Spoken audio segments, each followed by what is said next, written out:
Hey guys, this is going to be my homemade fire alarm system test. So, and there's my cat. Surprisingly, it can run on 6 volts, which is pretty surprising because it's really low. Here's my EST or Edwards SIGA 279B. And here's my system sensor P2W Spectral Advanced. And here is my homemade fire alarm control panel. So yeah, I have a panel now. So,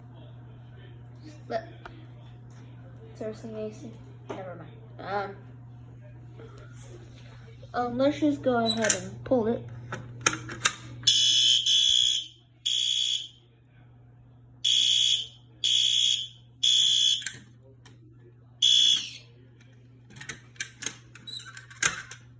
We'll test it again.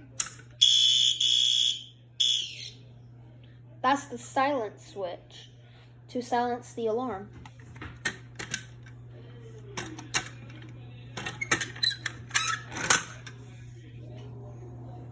Here are the wires.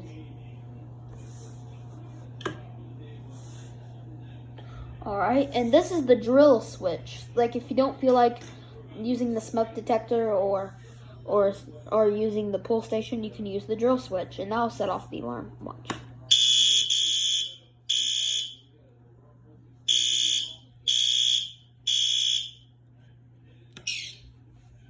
Let's reset the panel. Alright, the panel's reset.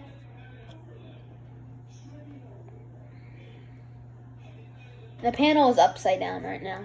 Some things might be backwards, but other than that, that was my homemade fire alarm system test.